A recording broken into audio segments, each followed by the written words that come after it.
for our breast cancer and our gender-based violence initiatives that's having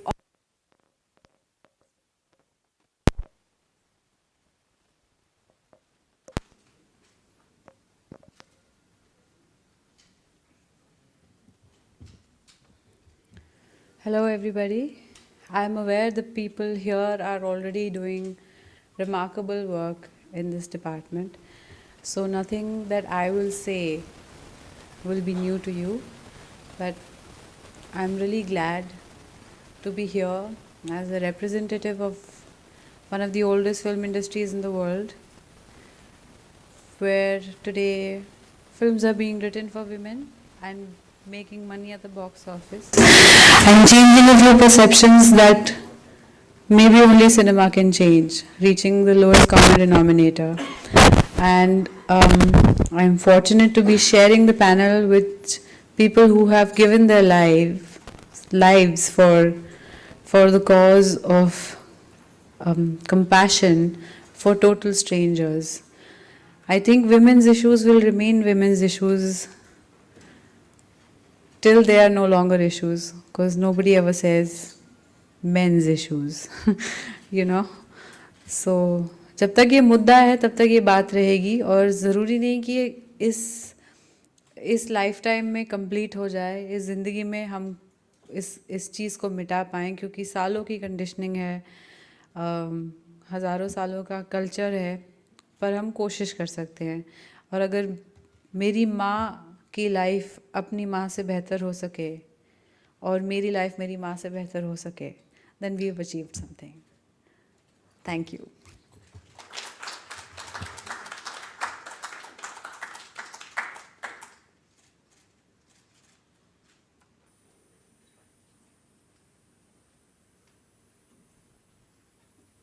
Richa.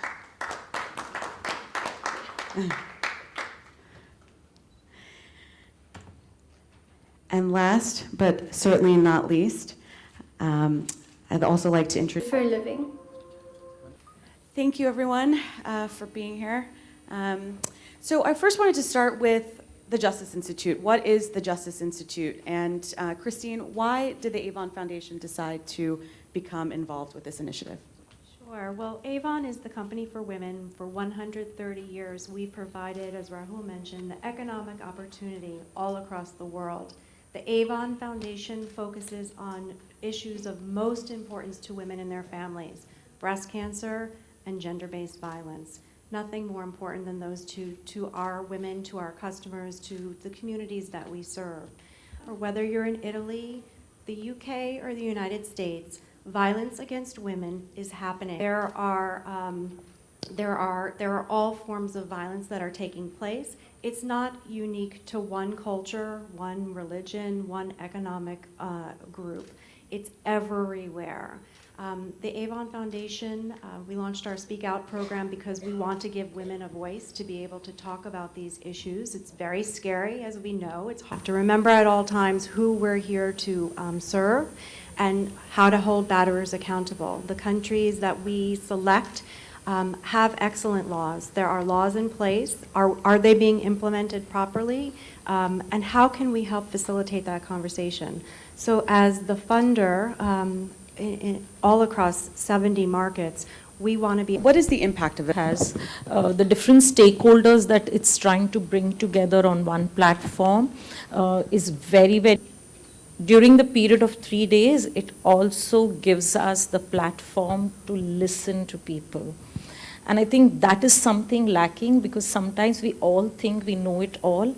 And when we begin to think we know it all, it's impacting negatively the community which is most affected, because nobody's hearing her.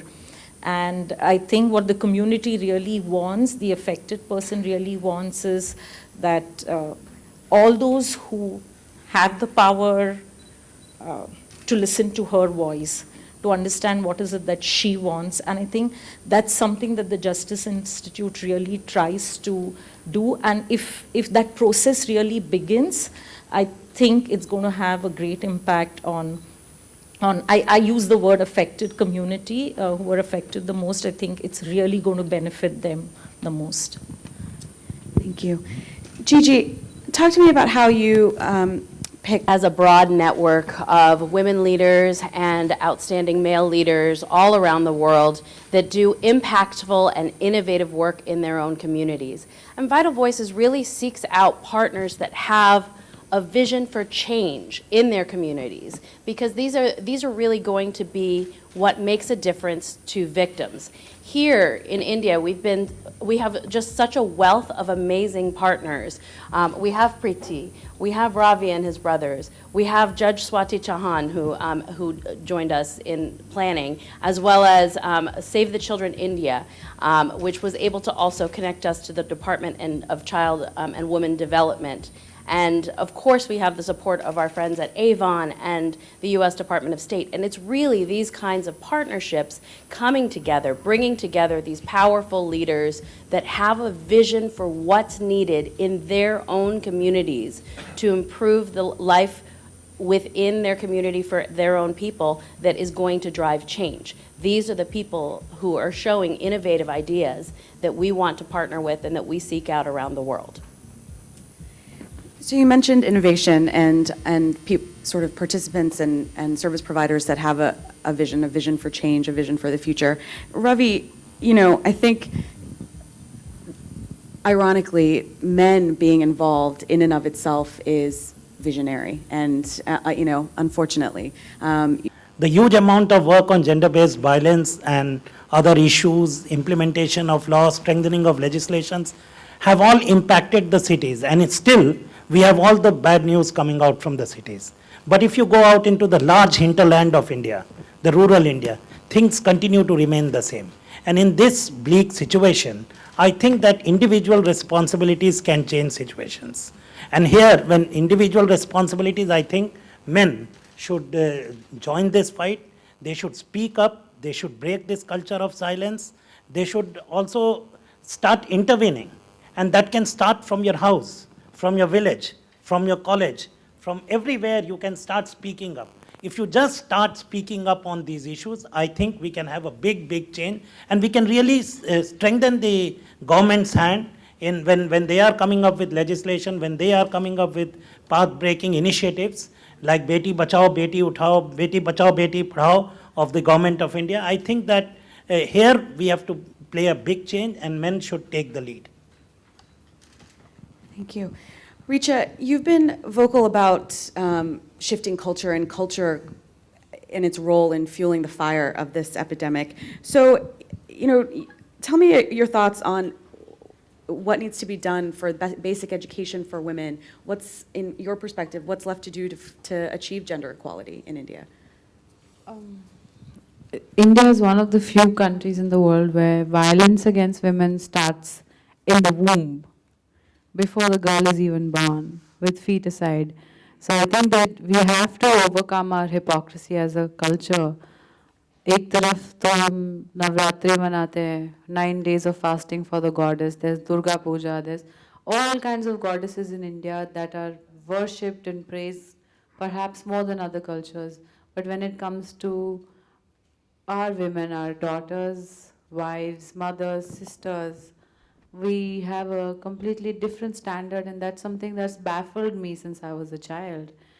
More than educating the girls know that they are at par. We have to give them confidence that they can do whatever they want in the world. It's also about educating the men to not treat the women any differently, because it starts from there. It starts from the patriarch or the person in charge of this power who's condemning everybody else to a certain way of life.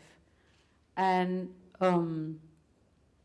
it's basic shifts in attitude, and it will take a lot of time, because somewhere we are conditioned into thinking a certain way, and it's a very large topic, because it questions sort of culture, religion, tradition, and but I think it's time we question some stuff. If we don't question it, then who will?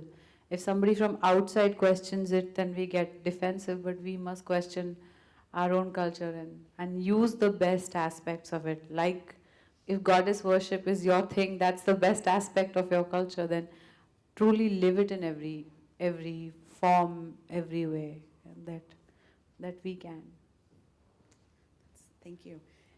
Until that time, it's going to take some time to shift those attitudes. There are the laws that are in place. That is also what the Justice Institute is really about, is also talking about what's happening. Ravi, what is currently in place? What are the great pieces of Indian legislation that are in place to protect women? Over the years, the government of India has been very proactively pushing in for legislations.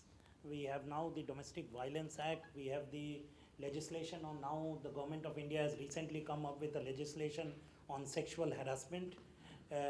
Post the Nirbhaya case, there was the Criminal Law Amendment Act 2013, which has really changed the sexual assault cases legislations. We have also strengthened our Juvenile Justice Care and Protection of Children Act. We are now on the verge of having a law on surrogacy, which will really empower women. So over the years, the government of India has been really pushing hard to come up with these new legislations. And also we are recently now on the verge of having a law on human trafficking, a comprehensive legislation on human trafficking, which will really look into the aspects of victim protection, victim support. The government of India has also made a major shift into how we think about on violence against women issues, because when women get violated, there is a violation of their fundamental rights. And when there is a violation of fundamental right, the state is liable. So the government of India has also put into place victim compensation scheme, which really supports women who have faced violence. The government of India, under the orders of the Supreme Court, has given compensation scheme for acid attack victims. So the government as well as various state governments have done a great amount of work. We have to still do a lot of work, but I think that these legislations are in place, and we have to see that the major issue which is to implement those legislations. But clearly, I think there's something that is left to be done. So, Yeah. Priti, what can still to be put into place? Frankly speaking, I don't think we need more laws at this stage. I think we need to concentrate on implementation. We need to concentrate on how sensitive we are when we are trying to ensure justice for this victim.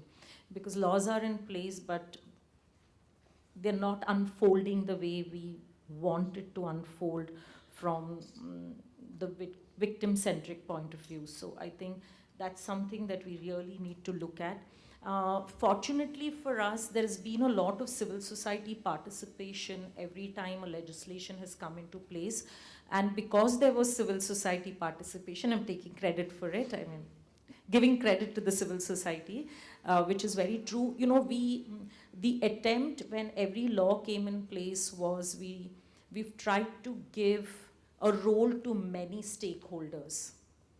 And I think if each of these stakeholders are given that enabling environment to try and help this victim, there's a lot we can really do for the victim, because these instruments to a great extent are good.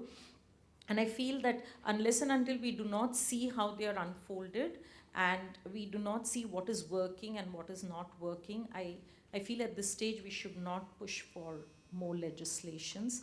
And like I said earlier, I strongly feel that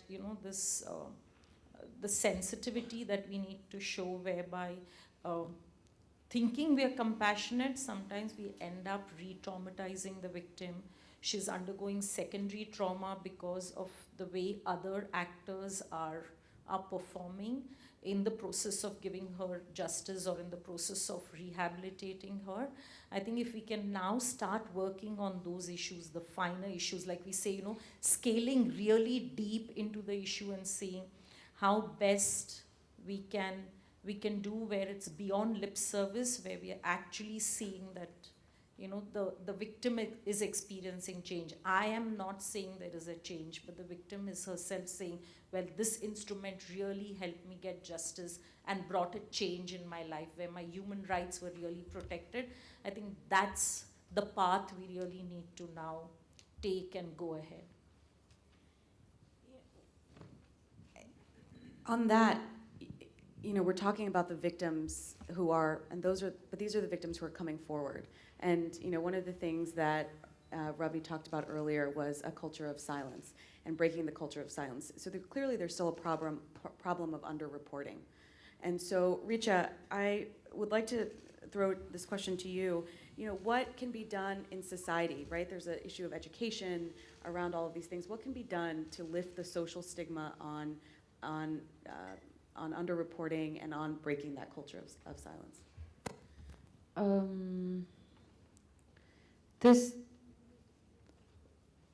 There is definite underreporting because it is seen as a loss of dignity and honor.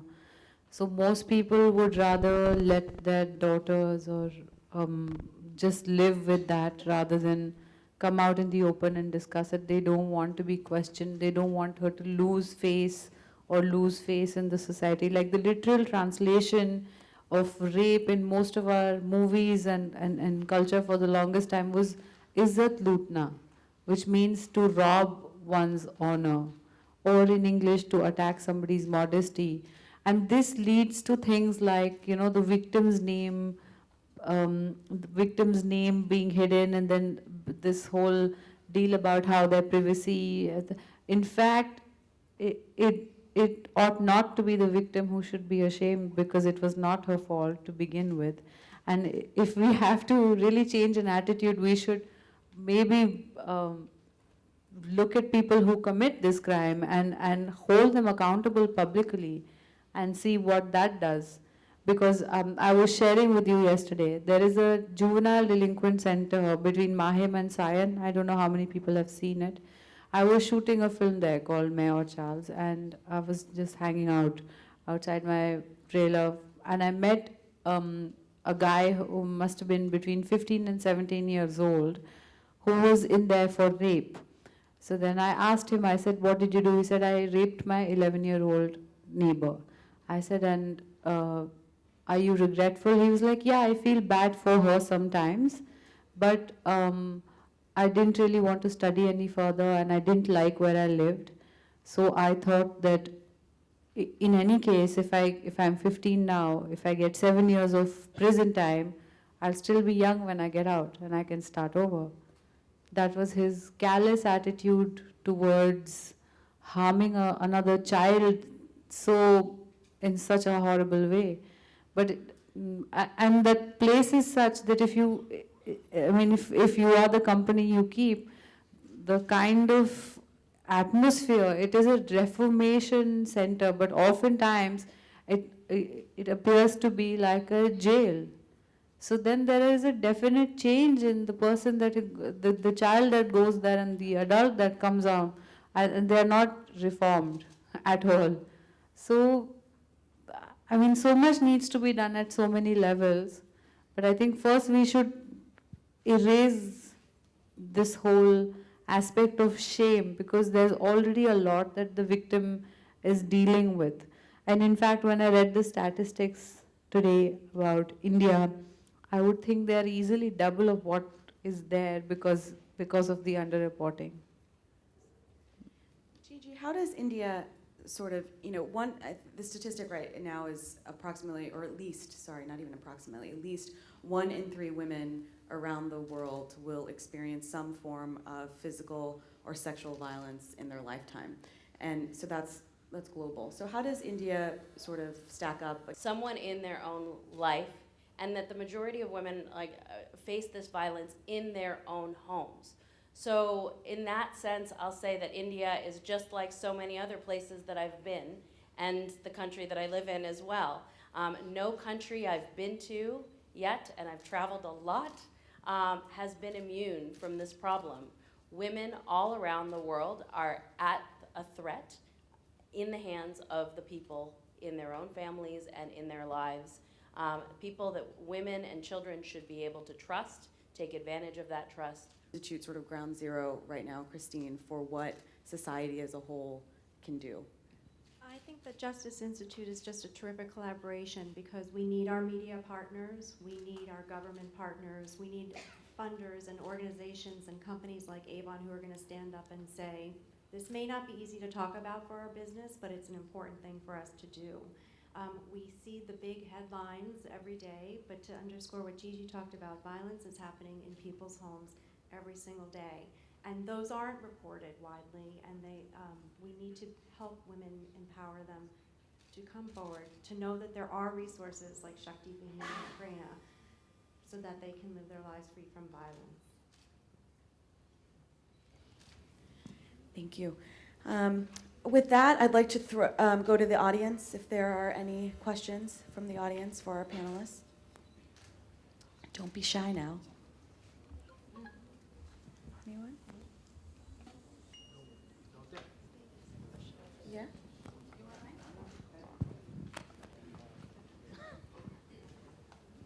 Thank you so much, and I really appreciate all the dignitaries coming up to speak up on such a topic, which is every time which has been discussed about a lot of NGOs, a lot of journals have been publishing the stories, but when it comes to reality, I mean to say, is it real that nothing has been done so far? As Richa mentioned that in a country where goddesses are worshipped, but when it comes to government, all the governments, they have been trying their means on paper or on speaking of, but when it comes to practically, do you think nothing has been done so far?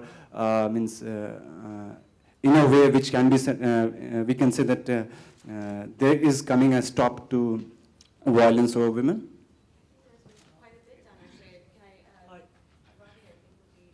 I think the problem is so huge that the government initiatives need to be supported with public support also is required. Implementation of law is an important issue.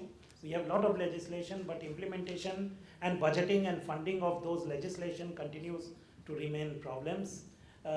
We have done a lot of things like, especially for delivery of justice, special courts, creation of children courts, all of these things have been done, but I think that we need to do a lot. We are a big, huge country, and we have to strengthen these initiatives at the district level. We may have a special court in Mumbai, but in some special court in Bastar district, that's not there. So we have to invest a lot. The government has to do a lot in terms of implementation of these legislations.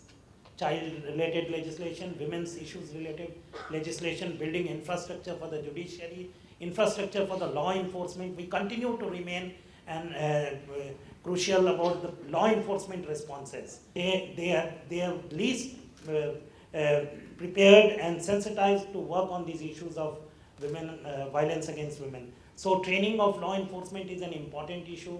Training of the judiciary, sensitization. We have to do a lot of work, and I think that the government has been doing it. It's slowly increasing its commitment on these issues, and we have to supplement it. But finally, I think that each and every individual can help in this fight.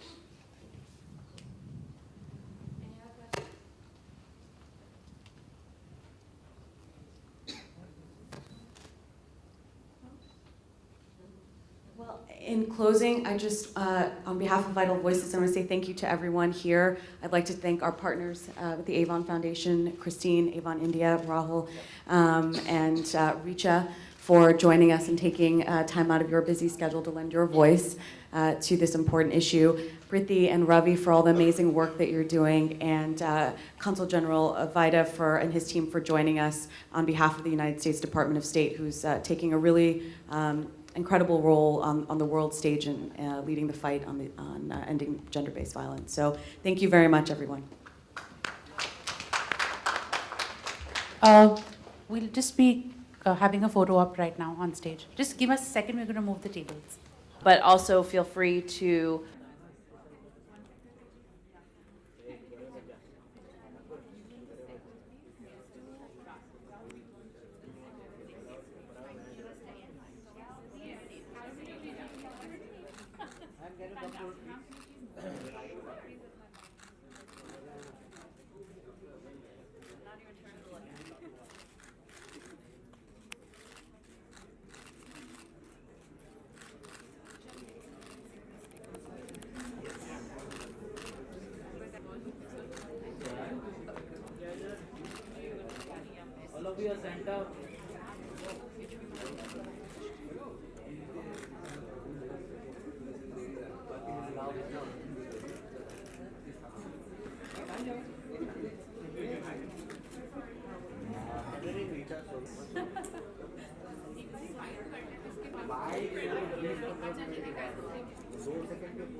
ले लो Richa right Richa यहाँ पे right से ma'am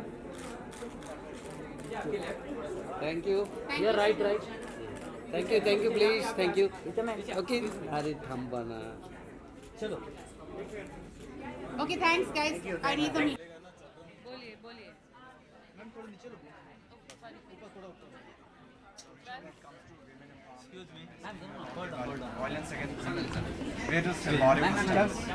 Where does I think Bollywood is not one entity. There are many people and they have different views. But by and large, I believe that there are a lot of sensible people in the Hindi film industry, and they will not stand for violence against women or children or trafficking in any way.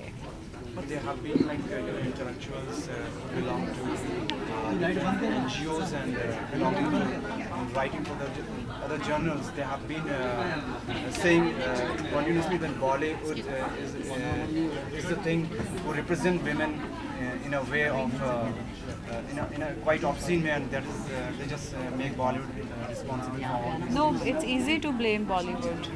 It's easy to blame the films for what is going wrong in society, but you can't do that.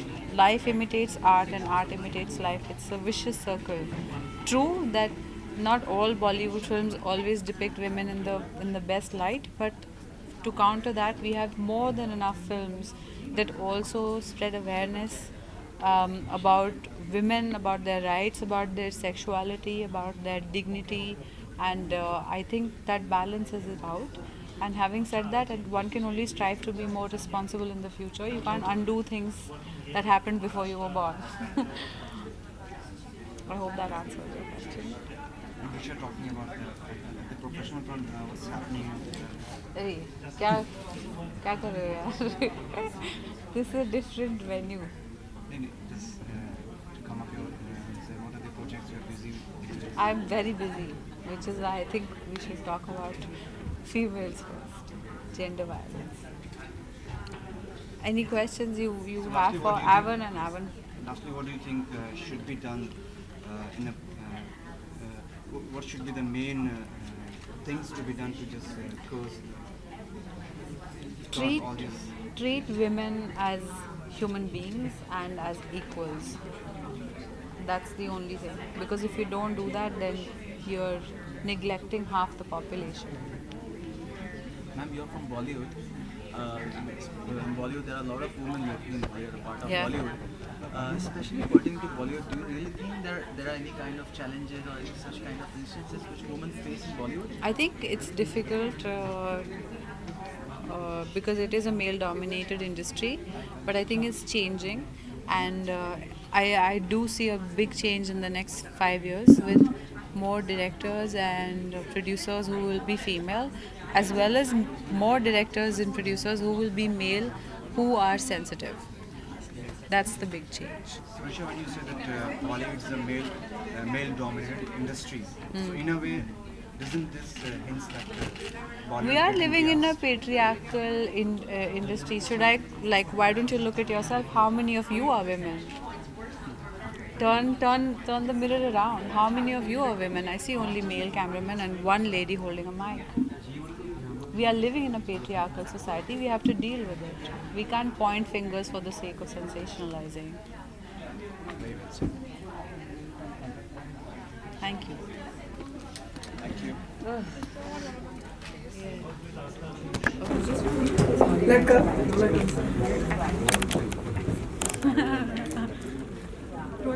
And I think they're doing an amazing job. I've never really come across a brand that has been so involved, encouraging women to be self-sufficient. They have a multi-level marketing business model, and that by itself encourages people to take initiative and get out of abusive relationships because they're financially dependent. So I think that's where it starts. So, how do you think the Vital Voices and the Avon how are they going to collaborate together and form a difference in the society of India? So Avon has funded now our second Justice Institute in India, and we hope to convene many more, and it's just in 70 markets. India, Italy, the UK. By Avon funding these organizations to come together, we rely on our Avon partners. We rely on celebrities.